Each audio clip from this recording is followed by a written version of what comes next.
Welcome back to Best Book Forward. I'm your host, Helen, and this is the podcast where I talk to authors about the books that have shaped their lives. You can think of it as like a bookish version of Desert Island Discs. Today, I'm absolutely delighted to be joined by Matson Taylor. Now, you may already know Matson from his first two books, both absolute must-reads, The Miseducation of Evie Epwoth and All About Evie. They were both bestsellers and selected for BBC Radio 2 and Richard and Judy Book Club picks, and I loved them both. Matson joins me today to talk about his brilliant new novel, Roman Mornings, which is the most wonderful read. I'm going to need to insist that you put this one straight onto your summer reading lists. I loved it, and I'm sure you will too. So today, Matson and I will be chatting all about his writing life, his love of Rome, his inspirations, and of course, the 5 books that have shaped his life. So I think that's enough from me. I think we should dive straight in and hear from Matson himself. Matson, welcome. Thank you so much for joining me today. Thank you so much for inviting me, Helen. It's going to be really good fun, I can tell already.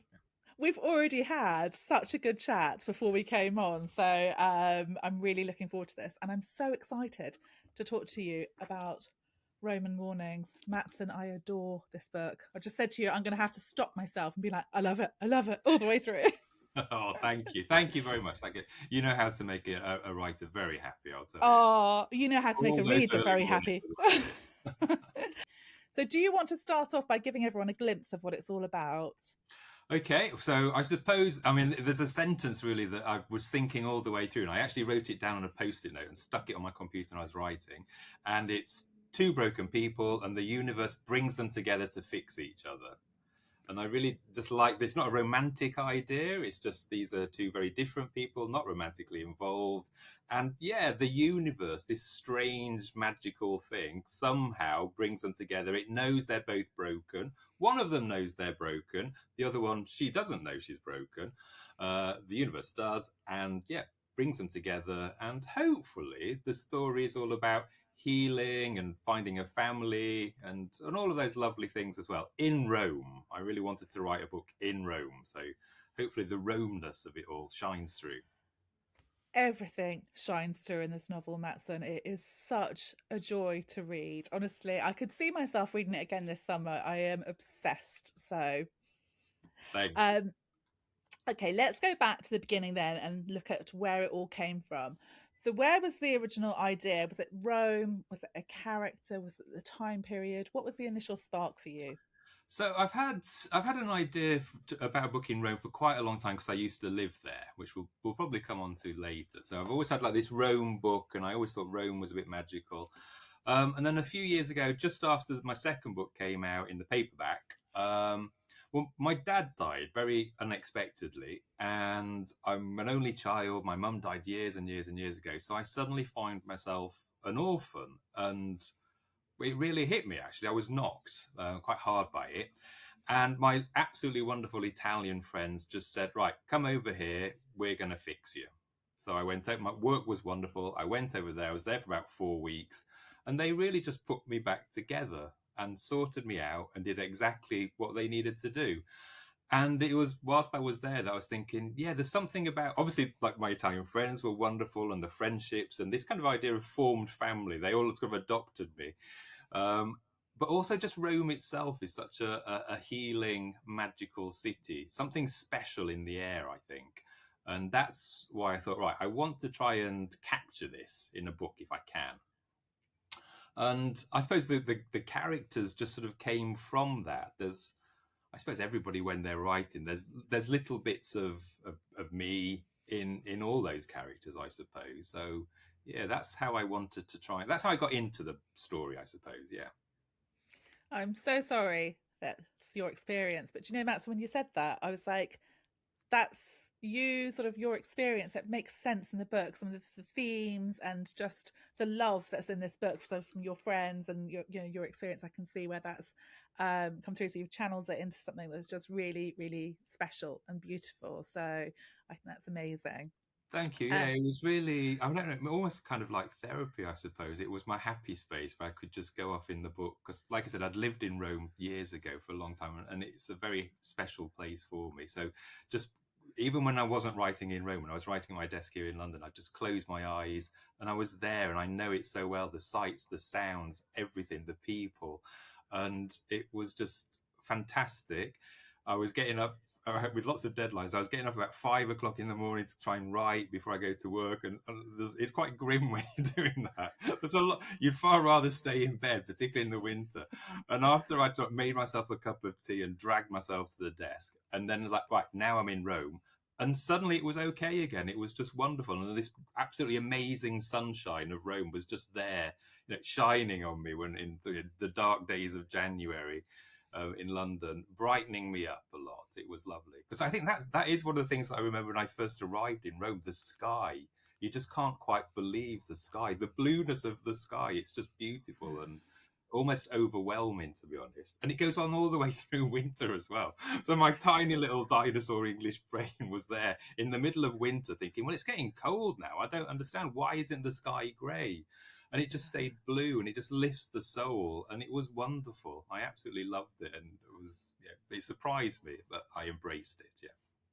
I would say, I know Disney stole the Magic Kingdom, but for me, I think Rome it's just, as you say, it's just as soon as and we've been there a few times, I absolutely adore Rome as well. But yeah, and that's so lovely that sitting at your desk, you're able to sort of conjure it up and then put it on the page. So when I was sat here reading it in April, I felt like I was there as well. So yeah. Okay, should we chat about the characters then? So we have three. There's lots of amazing characters, but there's three main ones, I guess. So we have Clemmy, Floss, and Monty, and they are a really incredible, vibrant, mismatched crew that are brought together in these sort of slightly magical circumstances, which we'll talk about afterwards. But yeah, they're just all amazing. I wonder who came first and how did you sort of develop? Because I imagine they had quite loud voices. They all sort of wanted a story to tell. So who came first and how did you develop their characters? Well, who came first? I think Clemmy and Monty sort of were right. I knew I wanted this idea of two people healing each other, two very different people. And I think there's a bit of me in both of them. So I wanted to write, I'd sort of hit a certain age and sort of thought, well, God, I feel like my initial or my youthful idealism was kind of on the wanes a little bit. And my tiggerish bounce, everyone's always used to say I've got tiggerish bounce, and I could feel definitely a bit less bouncy. And just a little bit, beginning to feel a little bit ground down by life and stuff. And I thought, that, and speaking to friends, that was quite a common thing. We're all more or less the same age.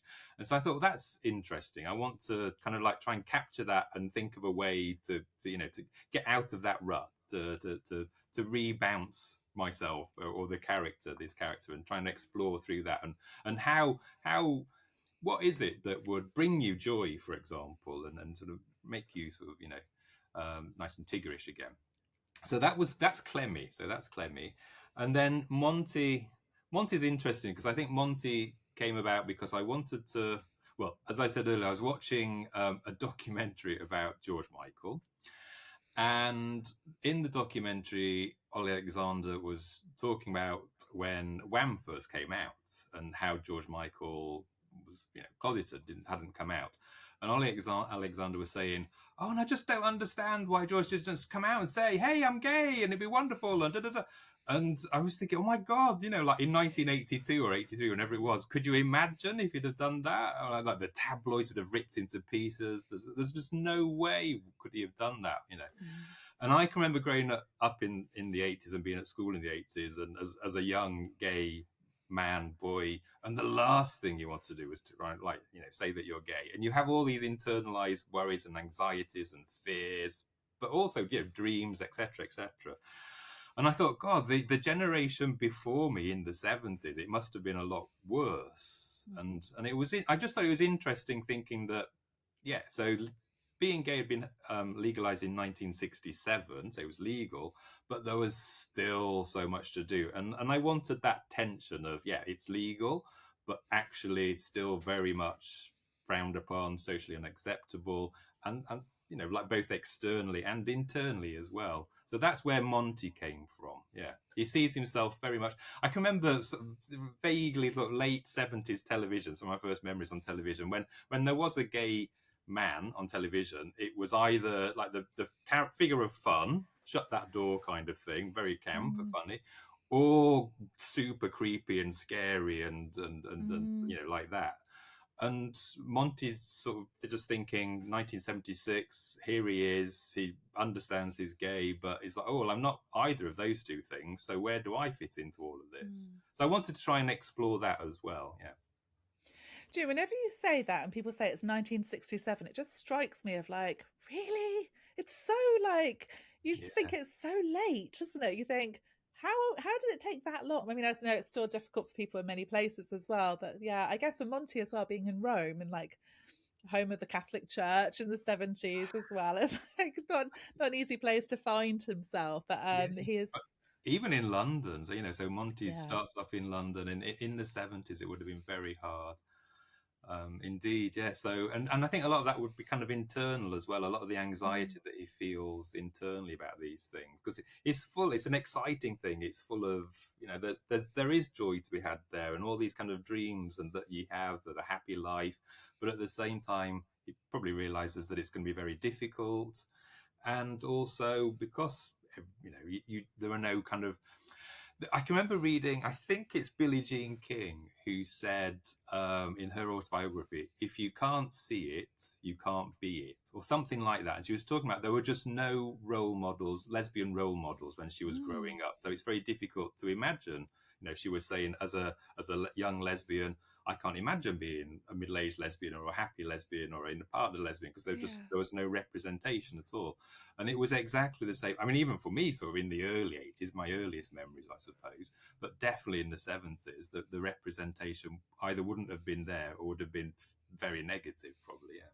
I mean, the only person I'm thinking of is like Freddie Mercury as well. It's like, but he was sort of, I guess, where people even talking about him being gay, where they just talk about his, his amazing flamboyant. Flamboyant, and lots of women loved him. And I don't think he actually came out and said he was gay until the day before he died, I think. Really? Which was maybe in 1990 or 91. I can't remember. It was yeah, I can't remember. I remember being told at school about it, but I can't remember when it was.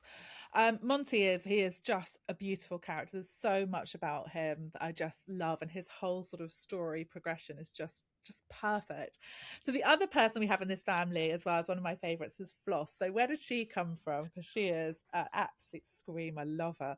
Well, I know quite a few Flossers, actually. Do actually, when I did live in Rome, I knew a Floss. And that was her name, Floss, and she was a bit like, not quite as like a Floss as not exactly the same as Floss. So I kind of embellished quite a lot, but I loved the name Floss. And it's a great name. I love this idea of she's just one of those people who has lived life to the absolute full, and you keep getting little hints of these, sort of fun little hints and tips and like these stories that she tells.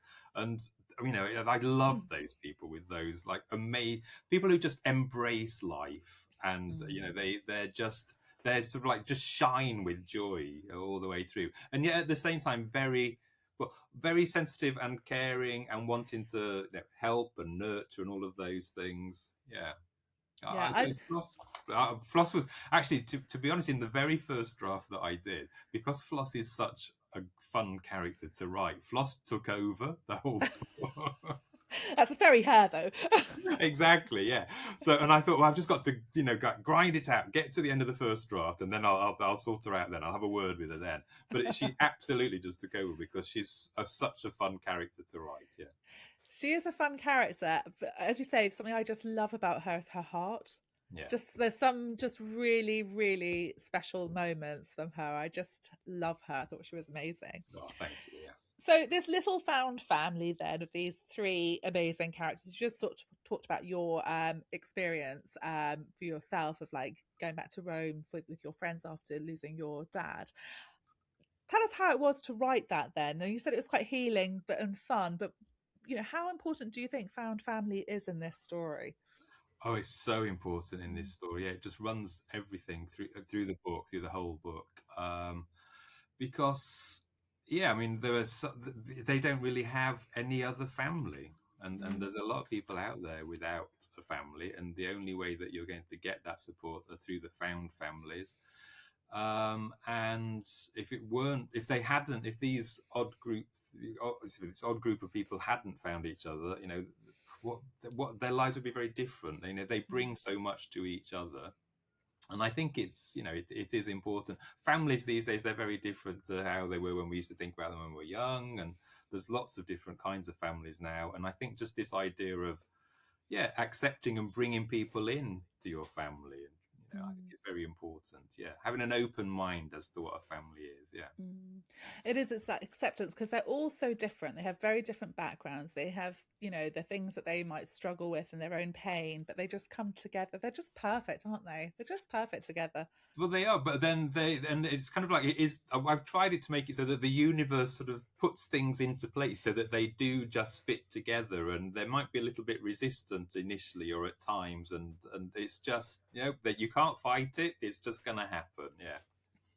So let's talk about that, because we were just talking about this. So as you said, the universe sort of helps. There is a theme of sort of magical realism, but we're going to call it believable magical realism, because when you read it, you will just totally believe that statues are intervening and sort of helping fate move people into the right place at the right time. We've got this fabulous cat, Octavian. I wish I could have my pets talking to me. I'm not sure what Roddy would say, actually. It's probably like lots of moans. But when did you realise you wanted to sort of introduce these elements? Well, when I lived in Rome, that is, again, one of the strongest feelings. It's such a magical city. You walk around and there's these amazing Baroque statues everywhere and just incredible fountains everywhere. And like I said, you keep seeing the nuns and the monsignores walking around everywhere. And it just doesn't feel real. It feels like quite often that you're in a film set. Mm-hmm. Or if you're not in a film set, you're in some weird, surreal fantasy world or something. And the strangest things just happen in Italy anyway, to be honest. That's maybe for another podcast. But it's, it's not quite real. It's not real. It's definitely not, kitchen sink drama. When you're in Rome, you embrace the Baroque. The whole point of Rome is a very Baroque city, and they love that theatricality and that element of the absurd perhaps as well, and that's what I want to try and capture in the book. So the statues, the talking cat, because my first two books had dogs, because I'm very much a dog person, and I thought, well, I want to try my hand with a cat, and I've got lots of friends with cats. And I've got a friend with a cat who thinks it's a dog, and I thought, that's okay, that's who I want you.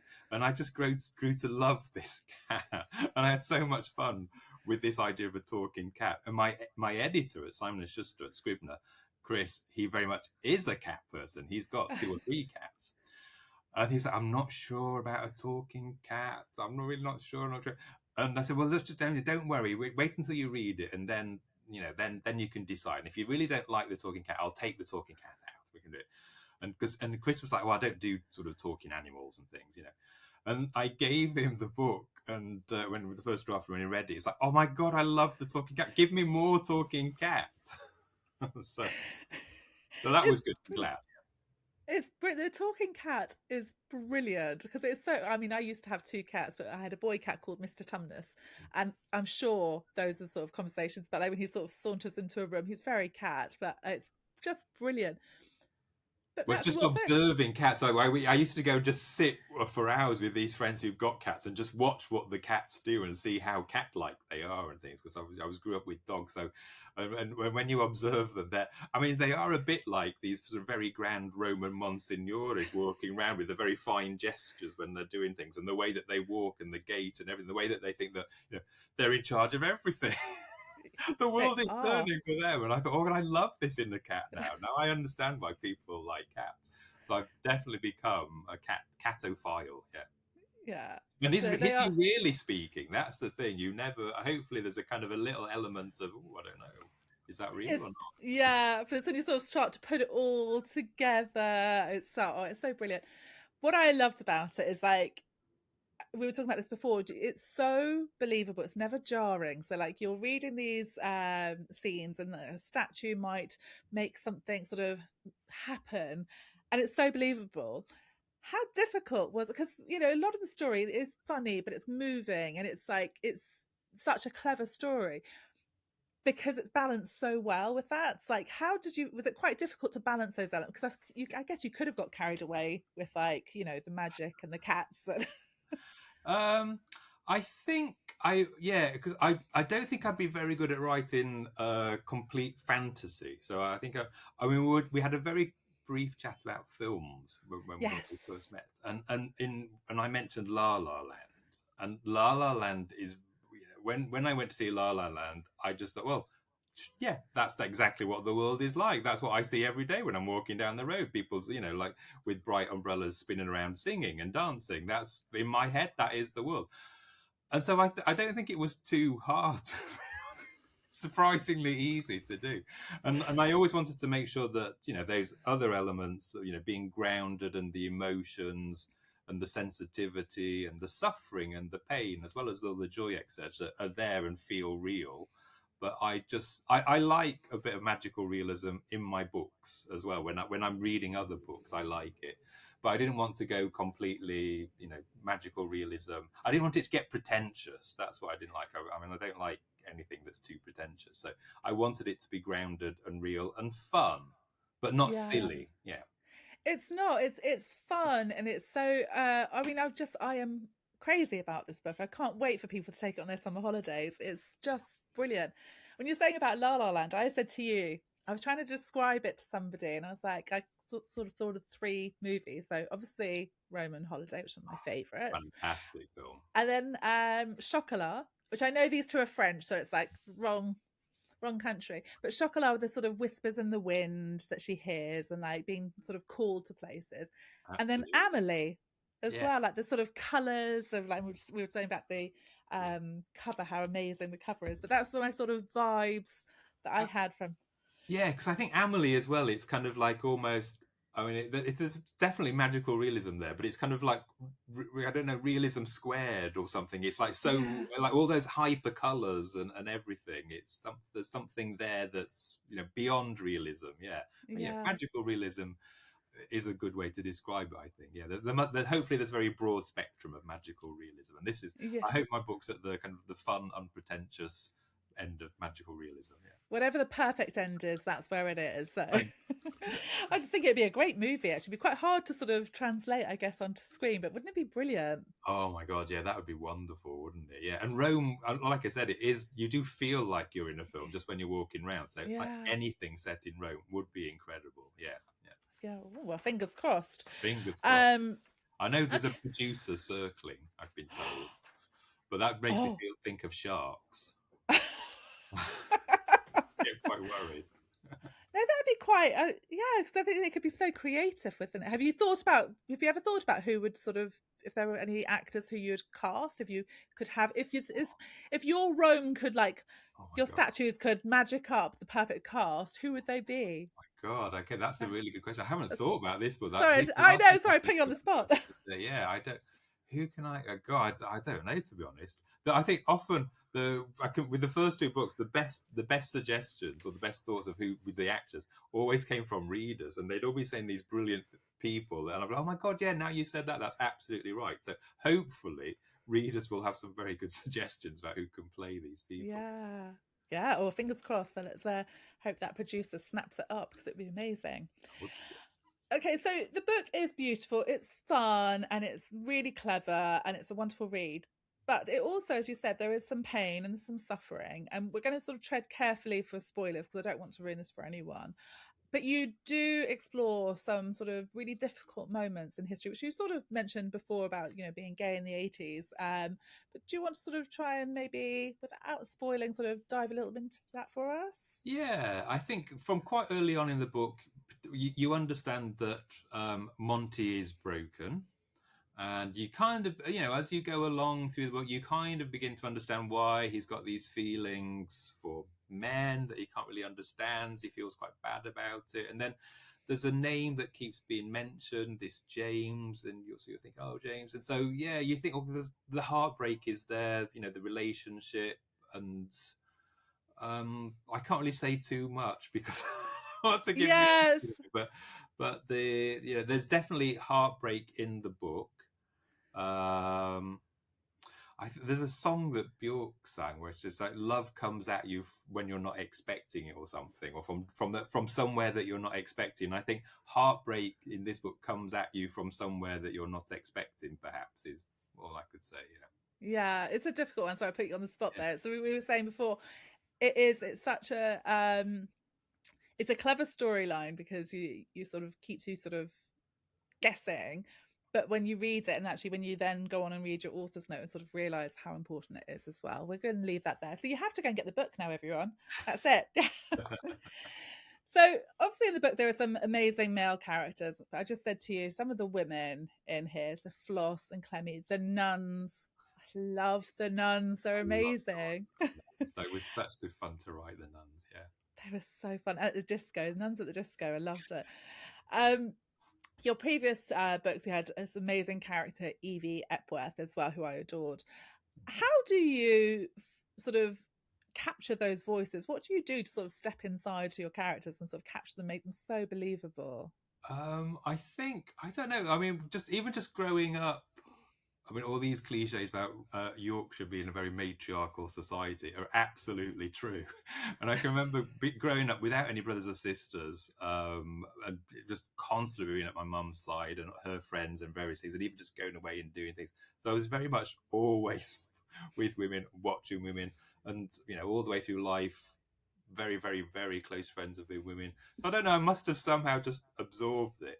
But a funny story with the first book. So the first book came out just, I think, as the first lockdown was ending. And so independent bookshops had received the proof of the first book, and it didn't have a photo of me in it. It was just, here's the book, and, you know, my debut novel. And then I used to go around and I'd be signing the books in the bookshops and visit them. And so often I'd open the door and walk in and they're like, oh, you're a man. And they'd be really surprised. They look quite disappointed, I must say. I was like, apologising. I'm really sorry. And they'd say, oh my God, I can't believe you're a man. We all thought you must be a woman. And also as well, I just think women are just more interesting. I don't know how to say that. And also, especially with the first couple of books, women, I absolutely believe women are more courageous and stronger. You know, I think they're more interesting to write about.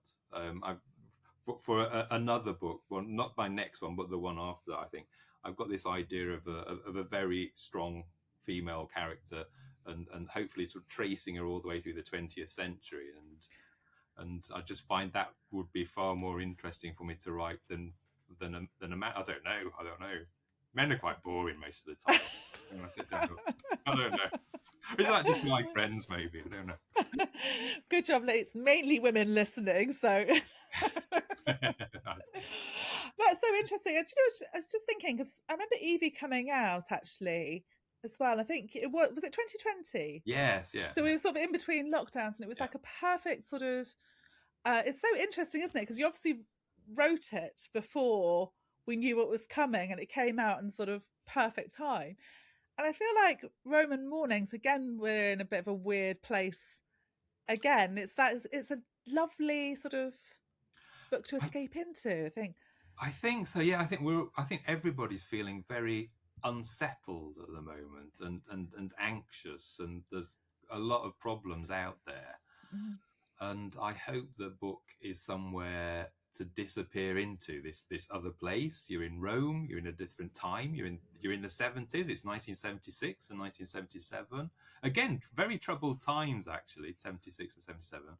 But hopefully the characters will bring you in, the story will bring you in, Rome will bring you in, and just for a little bit of time you can just disappear and leave these anxieties of 2026, everything that's going on, just behind, I hope, and smile.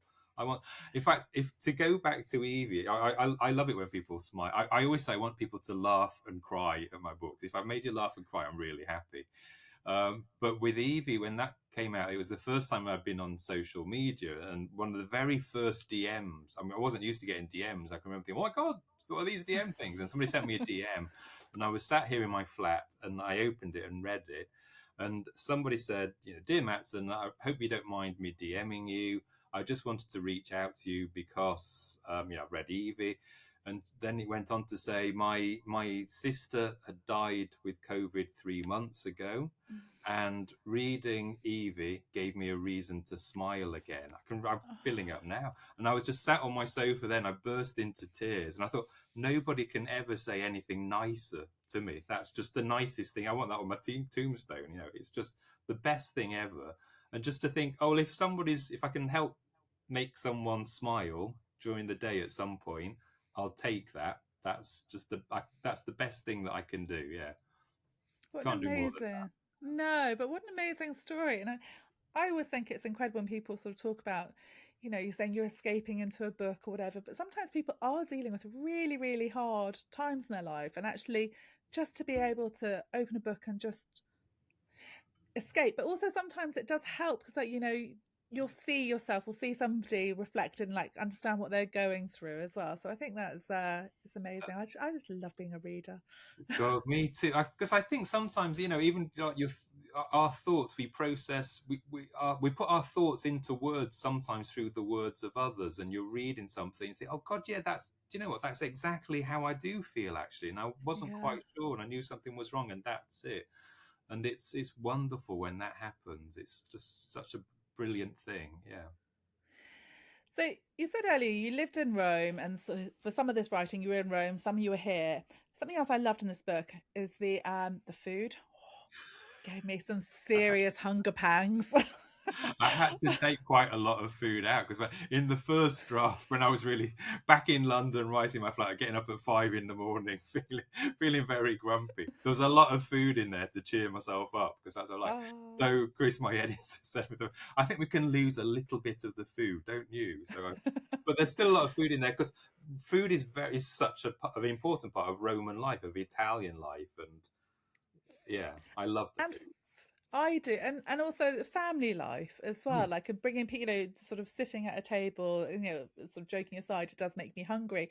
And actually, I've been to Rome since I had to go gluten free, so I was like, with a lot of it. So I'm like, oh no. Anyway, but there's the way food brings the characters together, and there's some really beautiful scenes. Actually, there's one scene where a character does something so amazing with that food. I won't spoil it, but you know what I mean, like the meal. No, yeah. Oh, I'll tell you afterwards. Okay then. So did you? There's characters in the book when they're making food for other people. That's such an important part, and they're really thinking, what can the food do, and how can the food show my love and my thought and all that kind of thing, and there's that attention that food can do. Just the fact. I mean, this is going to sound really sad, but I mean, I live on my own, so nobody ever makes me a cup of tea because I'm just here on my own. So it's I'll make myself a cup of tea, and then I go up to sort of visit friends, up in Yorkshire or whatever, and they say, "Do you fancy a cup of tea, Matson?" And I'm like, "Oh yeah," and they make a cup of tea. I'm like, "Oh my God, that's so nice! I have a cup of tea." With a biscuit, and it's just like those little tiny moments like that of thoughtfulness that I'll take those little victories. They're very nice, that we need to just keep us buoyant, to buoy us up through the day, don't we? Yeah. And food's a big part of that, like you say. It is, and you think my kids are they're 13 now, but it is something that I will do. I was thinking, I know they've had a long week, so I was like, on Friday I'll plan something special, and I was like, it's around food because it's such an important thing, and it is a really lovely way to show that you care. So were you constantly Deliverooing lovely snacks? Well, I and enjoy things cooking. I really enjoy cooking. So particularly when I'm writing, because when I'm writing, I'm just at the desk, all day, and my break. I mean, I should go out for a walk, but instead of doing that, I spend an hour cooking, and I'll make myself something really nice, and I'll just sit and watch something half an hour on telly whilst I'm eating. And then I'll walk back to my desk and start writing again. But it's the cooking that is the release and the relax, and yeah, I really enjoy that, and that's a really super important part of my day when when I'm writing. Yeah, because it completely takes me out of the book and away from the desk, and I put a bit of music on and a bit of a dance around, and yeah, it keeps me sane, I think. Oh, I love that. I was just thinking about your writing life. It must be so nice. I mean, I'm sure it's really hard at times, and there's probably moments when you're like, ugh. But so lovely that with your books that you have these amazing characters, you have these beautiful settings and these storylines. Like, I mean, even though there are some sort of sad and, you know, and challenging, it's lovely. Sort of, I've just had a vision of you like with a big bowl of pasta and like glass of wine, then getting back to like tapping away. Pretty much it, to be honest. Yeah. All day. I mean, my entire days, especially when I'm writing, are just sort of focused around food or ordered around food. And so as I'm around about 11 o'clock, I'll have my coffee break and I'll make myself a nice coffee. But of course, really, the coffee, the most important part of the coffee break is the biscuits or the cake. And leading up to that, that's all my brain: biscuits, cake, sugar is on its way. And then as soon as I've done that, it's like, ooh, lunch. What shall I have for lunch? And again, I'm sort of writing, but just think, oh, what shall I do for lunch? And then like leading up for supper, it's terrible. Then I waste so much writing time thinking what to eat, and I'm desperate to get to the kitchen so I can start cooking. Yeah. So it punctuates my day. Yeah. You're gonna have some recipes in the back of the book for people if you loved this. Well, this was the thing with the first book. So with the first book's got 3 recipes in, and they're actually sort of integrated into the text, so into the narrative, and they weren't in the first draft. But then again, I spoke to Chris, my same editor, and he was like, oh God, you can tell there's a lot of food in the book. I can tell you really like food. Have you ever thought about putting recipes in? I was like, what? What do you mean recipes? And he gave me Nora Ephron's Heartburn to read. So just have a read of this and have a little think. And she's a cookery writer, and there are some recipes integrated into the narrative. And I thought, oh yeah, I'll give it a go. But I wanted to do it in Evie's voice, because that's a first-person voice. So I wanted to do it in a very specific way. And I did one and sent it off to him. And he's like, oh God, yeah, I love this. This is perfect. Can you do any more? So I did another couple. So there were actually real recipes integrated into that text. But yeah. I love that, because I was trying to find. I've got all About Evie, which was the second. That's the second one, isn't it? Yeah. And I was like, I can't find the first book, but then I think because it was 2020, I think I've lent it to somebody to cheer them up, and then whoever it is hasn't given it back. So well, I hope you cheered them up. I'm sure it did. Perhaps, yeah. It annoyed me now when I've gone to find my set. I'm like, who is that? And I'll have no chance of remembering either. So whoever you are, I hope you've enjoyed it. So Roman Mornings is out today. It is an absolute cracking read. You've got to have this on your holiday. Even if you're not going on holiday, you need to get this one. It is just brilliant. You'll feel like you've gone away on holiday. Yeah. I want people to read it and they think, oh my God, I've got to book to get to Rome straight away. I need to go. That's what I felt like. I was like, I really want to go to Rome now, or just like, but I felt like I'd had that sort of break because you conjure it up so well. I felt like I'd been there. Well, the piazza where most of the action takes place, where they all live, that's exactly where I lived when I was in Rome. Oh, was it? Yeah. So I lived in Trastevere, exactly on that piazza. So everything's just real. I close my eyes and I'm there. And like I must tell you a funny story about. So Trastevere is the area in the book. And when I lived there and I was flying back to Britain one time just to visit family, I was sat behind this like an elderly couple, and they'd been to Rome for the weekend, and they were talking about it, how much they enjoyed it, and they were going, oh, and then I loved that other place. What was it called? Trastevere. I love Trastevere. And so like ever since then, I can never think of it as Trastevere. It's always Trastevere. Trastevere. It's a real place with all the bars and everything like that are real. And all the little viccolos and vinches and yeah, all the statues are real. Everything's just there. I close my eyes and I'm there. Oh, I love that. Hey, will there be an Italian edition then? We're waiting to see. Yeah, I desperately hope so, because I'd love to go over there and chat about it in Italian. That would be great. Yeah. Yeah, that would be amazing. Yeah, I'd love that. I'd absolutely love that. Right, so we need a producer and we need an Italian editor. We need to make this happen now, please. Yes, absolutely, yeah. Oh, well, fingers crossed for you. Thank you. Okay, so we're going to talk about the 5 books that you've picked then. But just before we do, just to remind listeners, they'll all be linked in the show notes with links to buy, so that'll be nice and easy to find. So, how did you find picking your 5, Matson? Was it easy for you? No, really hard. I know. It's Oh my god, horrible, isn't I got it? it around for ages, and I kept crossing things out and coming back again. And it's really, I mean, I don't have any children, but it must be like trying to find a favorite child. And the ones that aren't featured on the 5, I feel, I mean, I in heaven or wherever, if I ever bump into Katherine Mansfield, I'll never be able to show my face again because I love Katherine Mansfield. And I've carried her through all the way through life, and she's not on my list, and I feel terrible. I'm so sorry, Katherine. Does this make it better or worse if I let you have an honorary mention of her?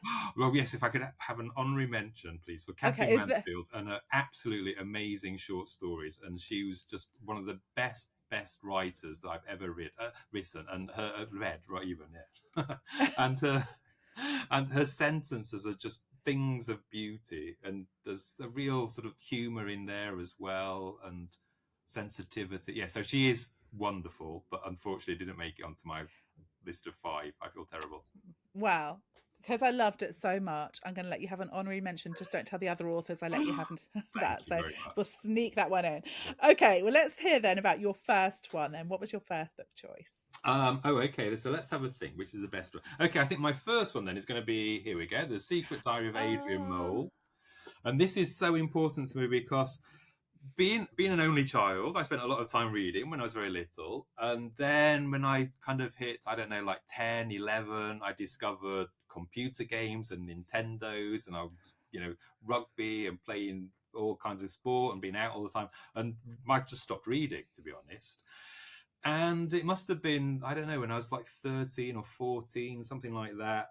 And it was my friend Roman, got a friend called Roman, and his sister knew that I used to be a bit booky, and she said, "Have you ever read this book?" And I was like, "What, a diary? I don't want to read a diary." I said, "I think you might like it. It's quite good fun." And so she gave it to me, and I felt like I had to read it because, like his big sister had lent it to me. Oh my God, I loved it. I just couldn't believe how fantastic it was. So I've got to thank Sue Townsend and Adrian Mole for getting me back into reading, because from that point, I just never stopped. I did English literature at university, just constantly reading, and it absolutely is because of Marcia and Sue Townsend and Adrian Mole. Yeah, I love that, and it shows, doesn't it? You've see, my son, I've got twins. My daughter's a massive reader. My son hasn't quite got there yet, but I'm still convinced he just needs to find the book that speaks to him, and then maybe he won't be a voracious reader, but I think once he realizes there's some great stories, I love that. I don't remember reading Adrian Mole, but I remember watching the TV series. Do you remember the TV series? Yeah. And this song, was it "Profoundly in Love with Pandora"? Yeah. Well, and it's interesting because as I've sort of gone through life, I realised Sue Townsend wrote other books. There's like the Cappuccino years and the Prostate years, and as I read those as an adult, and Adrian's an adult, you realise how clever Sue Townsend is, because it's just full of social commentary and very clever, witty observations of society and New Labour and political life and pretentious cooking and all kinds of things like that.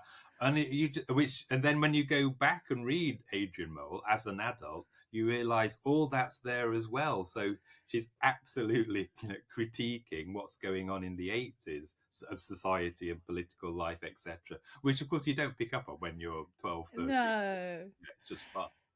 And how exciting is it about the new adaptation and David Nichols on board? I'm like, I can't wait. I think he's good, perfect for it as well, to do the writing for it. So it's going to be amazing.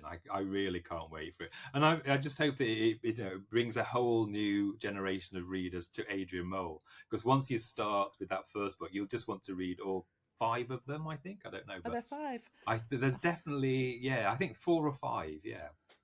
I'll have to check them out. She died so young. This is like such as the sad thing. And it's like, it's just terrible. I just would love her to be writing Adrian Mole books now. I mean, there's so much. I mean, she's got so much material. Where would you even start today to be satirical? But you could just imagine Adrian today. It's such a, I know it's quite sad that Mozart died so young, but to be honest, I think I'd, rather have Sue Townsend. Give her a few more years. Yeah.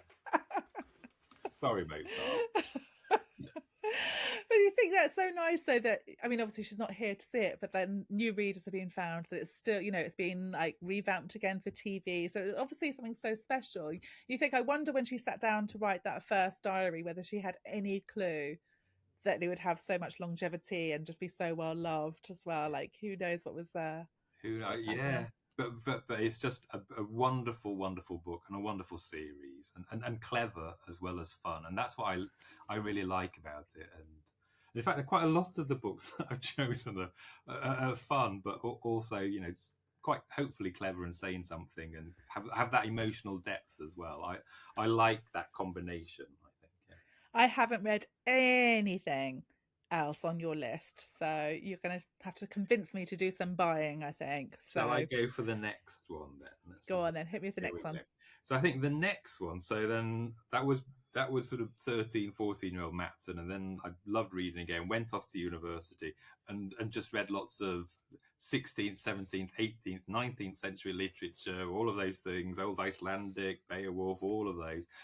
And I became an absolute, literature with a capital L snob, and I wouldn't read anything that was like, published before the Second World War, after the Second World War. So, no, I can't read that. I've got to read proper literature. And I finished my degree, and I can remember the admin manager in my department at university said, "Oh, look, I've got this book, and I think you might like it because it's set in York," because she knew I was kind of Yorkshire. And she gave me this book, and it's Kate Atkinson's Behind the Scenes at the Museum. But this is I've lost my very, very old copy that she gave me. And the important thing about the very old copy that she gave me was the first edition, and it's very chintzy. So it's super, super chintzy with like a teacup and a parrot or something like that. And she gave it to me, and I was like used to reading Dostoevsky or Woolf or something like that. And I can remember just thinking, what on earth does she expect me to read here, this sort of chintzy book? And I just sort of smiled and said thank you. And then just put it on on a big pile of other books. And I came down to London to do a course just after I'd graduated, and I don't know why, but I'd thrown this in my bag. Oh, actually, no, I think I'd sort of started reading it just before I came, and I read the first sentence, the first line. I thought, oh my God, I'm going to love this book, because even just the first line. What's the first line? Oh, should I read it to you now? The first line. Here we go. So, Chapter 1, 1951, Conception. I exist. I am conceived to the chimes of midnight on the clock on the mantelpiece in the room across the hall. And, I mean, it just goes on. It's very, even just the first paragraph, I won't read it all, but the first paragraph is just very funny. And there's just this amazing voice, this first-person voice, and of somebody who's just been conceived. And you're like, oh, my God, how does that even work? She's not even born yet. And it just struck me. And I think this book stayed with me all the way through to when I wrote Evie, because I just loved that idea of the young, kind of innocent narrator who's quite naive in many, many ways, but also at the same time sees things that lots of the adults just don't see. And I loved that. And there's the strength of the first person voice. And Kate Atkinson, this was her first book. And I mean, it's just brilliant. It's wonderful. And you're just swept along by this fantastic character. And this book, as well as, obviously planting various seeds for the first person narrator and everything, it got me into reading contemporary fiction. So I dropped my horrible, pretentious, I'm an English literature graduate, don't you know, sort of idea of I can only read it if it's in Penguin Classics. And just started reading lots of contemporary novels, which of course is absolutely what everybody should be doing, a bit of everything, And so I've got Kate Atkinson to thank for that, definitely.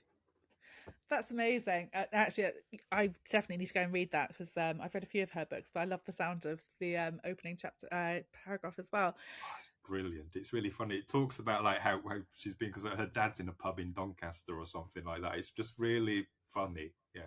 But isn't it amazing? Like, I mean, it sort of reminds me a little bit of Roman Mornings, of like, fate intervening and putting the right thing. You're like, so, this admin lady sort of putting that, the fact that you gave it a chance, like opening it up, opened a new part of your world. They're incredible. Yeah, exactly. If she hadn't have given me that book, there's no way would I have, probably picked it up. Definitely back then anyway, when it first came out. And if I hadn't have been, I don't know, if I hadn't read the first line, I just wouldn't have bothered with it, because the cover really did put me off, because I'm very superficial like that, or at least I was.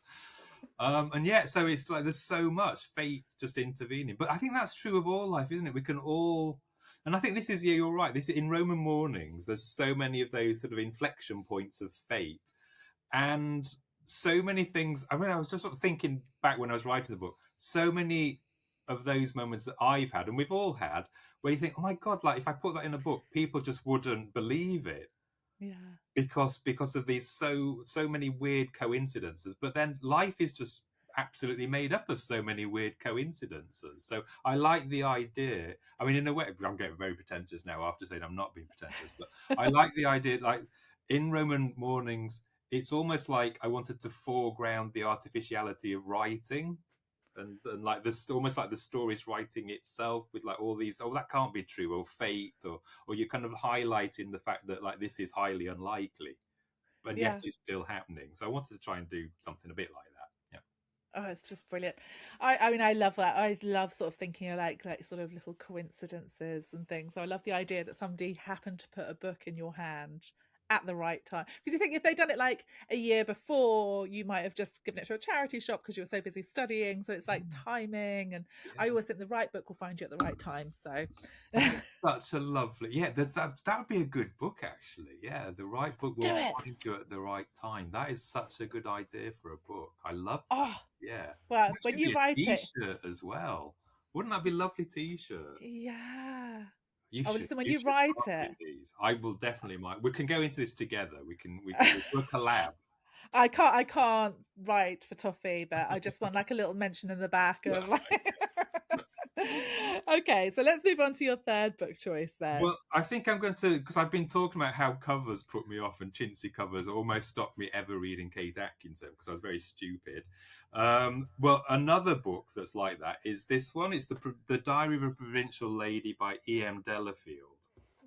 Now, I can remember reading this. So this isn't the chintzy cover. This is another one. But I can remember it was the title that put me off, actually, this. And I can remember sort of seeing it, and the cover back in the sort of like 90s or early 2000s was sort of really chintzy. And it sort of reminded me of that. Was it like the Country Diary of an Edwardian Lady and all those things?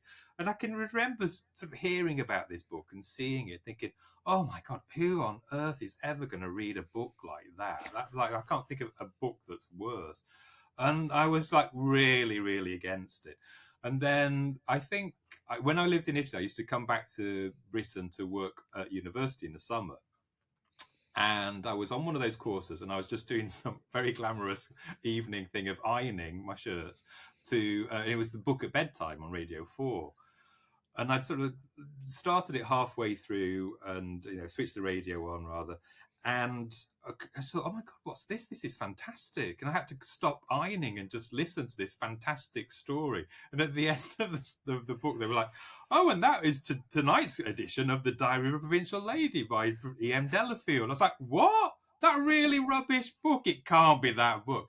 So I went into Nottingham the next day and looked at the book, saw the book staring at me with its horrible cover, and just took it off the shelf and started reading. I thought, oh my God, this is the book. So I bought it. This is the book that if I ever have a dip in reading and I can't read, I go back to this. This is actually quite thick because this is 4 books. She wrote 4 books, but the first one, it kind of goes all the way through the 30s, and the last one is set in the early days of the Second World War. And it's hilarious because it's just... I think if this had been written by a man, it would be up there with Diary of a Nobody, 3 Men in a Boat, an absolute classic of literature. And because it's written by a man, it's allowed to be funny and clever at the same time, and we'll have it in the canon. This book is funnier than those books. I read those books. This book is real. But because it's written, it's written by a woman, but it's about a woman. It's a very domestic setting. I mean, she's often sort of talking about the cook. There's lots of always moaning about the cook and the neighbours and the vicar's wife and all things like that. And I'm making it sound very twee, but it's really not twee at all. And there are sort of heartbreaking moments with her husband, and it's just brilliant, and everyone should read it. And if it were written by a man, it would be taught at university, definitely. It's so funny you say that, because when your list came through, I saw the title and I was like, It's so a I horrible judged the. title. I know, but do you know what I'm thinking is so interesting? I got into audiobooks, I think maybe last year, the year before. I think there's something in sometimes listening to something that you don't think you're going to gel with, if it's got a brilliant narrator or if it's done really well, that pulls you into the story. So like when you're saying you listen to it on the radio, I think like if I was going to do this, I'd probably go for the audiobook just to sort of see, because it pulls you in. I bet it would be amazing. I bet it'd be such a good audiobook. Like I said, it was so good that I just stopped ironing. Not that it's actually quite easy to stop me ironing, frankly. I mean, that's it's not saying too much. It's like damned with faint praise, isn't it? But I need somebody to start me ironing. Yeah, only. God, that'd be wonderful. Yeah, but it really is funny. Oh, it's just one of the funniest books. And even now, I must have read it, I don't know, like 30, 40 times, and it just makes me laugh. And actually, another reason why this is important, like I said, there's 4 kind of books in my edition that I've got here. And the last one is set in the early days of the Second World War. What was that? I can't remember what that was called. The Phony War, it was called. So before like all the horribleness started. So Germans hadn't invaded France. There hadn't been any bombing, etc., etc. So it's set in London during those days. And as I was reading it, the lady, the narrator, the diarist, is always going about, and she wants to try and get like a gas mask case to match her dress, and she goes shopping and she does this, and I can remember thinking, what, in the war they did all those things, and it's through that when I'm not writing, or my previous job was as a design historian, I used to teach at the V&A.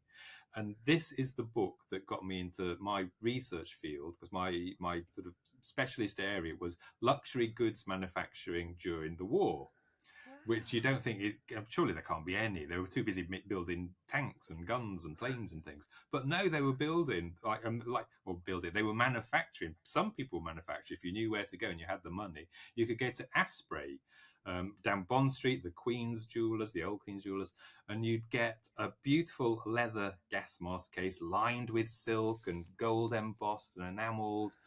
And through that and reading this book, I discovered this whole world, this research area that kept me going for about 10 years at the V&A of research. And that's amazing. So so that's why this book is important. So that's a really, I love that. That's what an interesting job as well. There's like so many things. So like if you're flicking through the Vogue in the early days of the war, I remember one of them I was like going through, and people just didn't stop buying if you had the money, of course. So like Bond Street kept selling all these amazing luxury things, and one of the adverts you see, it's very, very almost like a totally black dark page, and you see this. You don't know what it is. It looks like maybe some feathers or something, like a little circle. And if you keep staring at it, you eventually see, there's a bit of a profile of someone's face, their eyes and nose, and you're looking. And then when you read the text, it's a glow-in-the-dark fascinator. No, we don't know, which you don't imagine is like essential wartime attire, do you? Really? But in the early days of the war, most of the deaths and injuries were caused by the blackout, because of course we had to have the blackout, even though we weren't really being bombed. Everything had to be blacked out, so there were no street lights or anything. So people were knocked over by cars or buses or falling down. So this glow in the dark, they were selling this glow in the dark fascinator in the pages of Vogue. This was a Parisian manufacturer as well, those advertising in London Vogue, so that if a bus or a car was coming your way, you wouldn't get knocked down, hopefully. I mean, it's just incredible. They were like, what the hell were you thinking about making things like build ships? Think about the army. Don't bother with these things. But it's probably that escapism, isn't it, as well? Like deny reality. I'm thinking I might get myself a glow-in-the-dark fascinator when I walk Roddy in the winter. Everyone should have one now. This is the thing, yeah. Why do they even exist now? That's amazing. Okay, so we're going to move on to where are we? Book number 4 then, Matson. What did you pick? I think book number 4. Here we go. I'll go for book number 4. I'll go for Room with a View, E.M. Forster. Now, I love E.M. Forster. He's just one of my favourite writers. And he obviously writes a lot about Italy. And A Room with a View is why I ended up in Italy. Really? I'd read A Room with a View quite a few times, actually, beforehand. And it got to the point where I'd finished university, sort of worked around Nottingham for a year, really not sure what to do. And I thought, I'm just going to go and teach English somewhere. I think that'll be, you might, just put life on pause for a bit until I think of a better idea of what I can do. And so I did a course, and then I was like, oh, okay, where shall I go? And I thought, I don't really know, to be honest. And then I thought, oh, Italy sounds quite nice in E.M. Forster. I'll go to Italy. That's what I'll do. Because I grew to love E.M. Forster. I think partly because obviously through the books, but also through his biography. And I can remember he's one of the, maybe being like 16, 17, 18, something like that, doing A-levels and reading E.M. Forster and reading the biography and thinking, oh my God, he's a writer and he's gay. And a bit like we said earlier about Billie Jean King saying, if you can't see it, you can't be it. And I was like, oh my God, there's like a writer who's gay? I don't know why I was so surprised. But at the time, it's like, he's not like, like that sort of, I don't know, like a kind of figure of fun. He's not super scary and creepy and horrible. He's just like this really nice writer who writes really nice books. And I'd, read the biographies and then went back to the books and consumed them. And of course, there's his book Maurice as well, which is a gay romance that he published after his death. And so I loved the Forster, and he just made me feel better about myself, I think, and thought, oh yeah, well maybe like you can be a bit bookish and be gay as well, And so this idea of E.M. Forster, and he loved Italy, and he was always having holidays in Italy as well as writing about Italy. And he wrote quite another book about Italy, quite a few short stories. So I thought, yeah, I'm going to go to Italy like E.M. Forster did. So I used basically the last bit of my money to buy a left-hand drive car, threw all my belongings in this car, and just drove. I didn't even have a map. And I'm like, the day before I was going to go there, I had a couple of Italian friends at university, and they said, well, have you got like a European road map? And I go, no, but like all roads lead to Rome. No, you just go through France and then down Italy. Can't be that hard. So they bought me, these Italians were more organised than I was, and they went and bought me a map. And all of that was absolutely just through E.M. Forster. Yeah. Oh my gosh, you literally opened the pages and it led you on an escape, an adventure. And I all the themes and stuff as well that I really like. This idea of, he writes a lot about an undeveloped heart and this idea of the English abroad, and I love all of that. And living in Rome made me feel like sometimes like I was in an E.M. Forster book. So I had a very different experience. Like I hated school, didn't go to. I went to college, didn't go to university, didn't do. So I've always been sort of intimidated by some of these books. This is now being picked by Lucy Steeds, Heidi Swain, and Sarah Winman. So it's sort of creeping up as one of the most picked books. I'm going to have to read it now. But I just want to, It's really funny. It's really funny. Yeah, he's brilliant with understated irony. So I think as long as because it's sold as a classic, so you kind of almost think, well, I need to put it on a plinth and sort of behave properly when I pick it up and wear a smart, suit or something. But it's all about quiet, subtle irony, and then once you get that, you're like, oh God, this is hilarious. This is really good.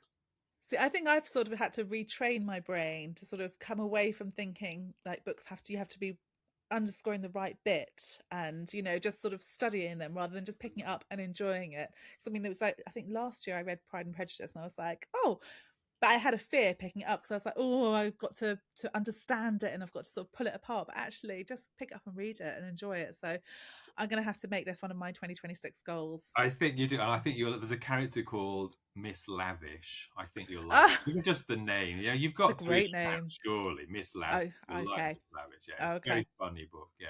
I think, do you know what? I think going and doing an English literature degree spoils reading for people.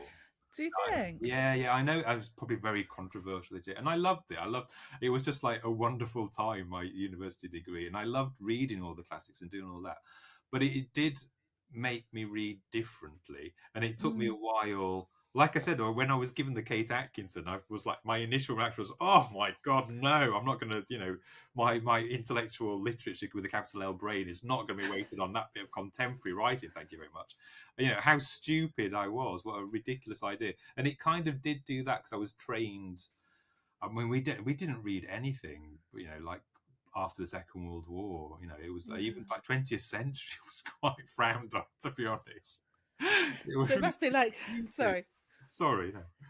So you need something between the two of us then, like me, who was like, none of that. I'm going to be like, I think probably when you were at university, I was like into Bridget Jones and sort of reading all the sort of contemporary fiction and loving it. But you did the right thing. You absolutely did. And, I loved Bridget Jones as well. Yeah, that's another book. When I was living in Italy and I came back to visit a friend in England, and somebody had bought her Bridget Jones.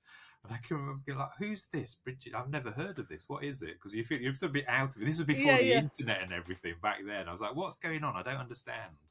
And again, you just read the first few lines, you're like, oh, I'm going to love this book. It's so good, wasn't it? It was so, so good.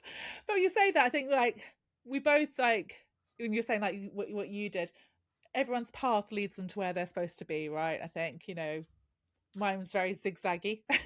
I can, if I'm at a dinner party and somebody starts talking about 11th century Icelandic poetry, I can join the conversation. I can offer something. So I feel it's useful for that, perhaps. I don't know. Yeah, well, I'm not sure I could add it. I'll clear the plates at that point. Make myself useful. Okay, let's move on to your final choice then. So my final one is, here we go, Armistead, Maupin, Tales of the City. Tales of the City. And I love this. I can't even remember when I first read it, to be honest, but I've returned to it quite a few times. What I love about this book is this we've talked about formed families, if I can speak properly, and just bringing this group of eccentric people together, and they're all living together, and they're all a sort of bit mad, and it shouldn't work, but it does. And it's just the eccentricities of them all that it's just like watching some amazing spectacle, and I love it, and it's very sort of touching and romantic and emotional as well, but at the same time, again, very funny. There's some very, very funny set pieces, and it's that, again, I suppose it's the combination of the two that I really like. I think, doing English literature at university sort of made me think that books shouldn't be funny, because they should be serious, and with a capital S, serious. And you can actually be serious and say important things and clever things and be very well written and be funny. They're not mutually exclusive. And I think I wasted quite a few years of my life thinking that, and that was very stupid of me. But Tales of the City is fun and clever. It's like Dickens, but set in 1970s San Francisco, and you absolutely, you're there in this bohemian, artistic San Francisco in the 1970s with this really eccentric, mad group of people. It's just brilliant. Somebody just gave me a copy a few months ago and said you'd love it, and I haven't picked it up yet, so I need to bump it up. I think you should bump it up. You'll really like it, Okay, so I know we've got our honorary mention, but we're going to take that out for just this last bit. Sorry, Katherine. Well, she got in. You did well. She got in. But if you could only read one of those books again, which one would it be? Oh my God! I think it has to be the E.M. Delafield Diary of a Provincial Lady. Oh, really? Because I almost I could recite the whole book, actually, to be honest. But it's like, I feel like, I'm back home again. No matter how horrible life is, or how down I feel, or how much horrible stuff is being thrown at me, us, whatever, how unsettled I'm feeling, how much I don't feel like reading, this book will make me smile again, and will make me happy, and will make me think, God, reading really is brilliant, isn't it? It really is. Yeah. This is the book. For me, it just like, it's stop moaning, Matson. Life's not too bad. I'm a book. I'm brilliant. Enjoy me. It's that kind of thing. Yeah.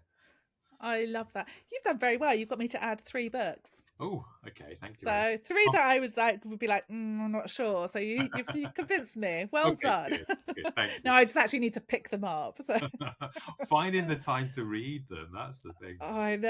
And there's so many. There are so many books. I mean, it's such a lovely problem to have, but like I sometimes do get a little bit like, oh.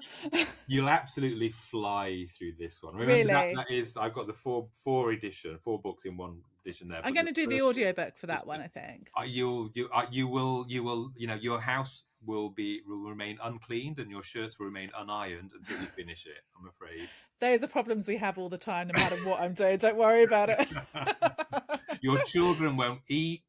It'll just be, get a pot noodle. I can't move from this. I've got to listen to the end of this. They'd be it'll be like delighted with that. It's this one here, back here. Roddy will be the one who like, why aren't we walking? Oh, Matson, it has been so wonderful. I've absolutely loved this. It's been brilliant. Thank you I've so really much. enjoyed it too, Helen. Thank you. It's been such a lovely way to spend Thursday afternoon. Yeah, It's been lovely. Thank you. I was so excited to record this episode because I knew I was just going to love Matson, and that was just such a joy. I could have spent hours talking to him. I really hope that you've enjoyed it as well, and most importantly, I hope that you're about to run off and grab a copy of Roman Holidays. You will not be disappointed. It is fabulous. As always, all of the books that we've talked about today are linked in the show notes with links to buy, so they're nice and easy for you to find. And I'll be back on Tuesday with our next teaser and on Thursday with our next author. So I hope that you will join me for those episodes. And in the meantime, thank you so much for listening. Take care and see you soon.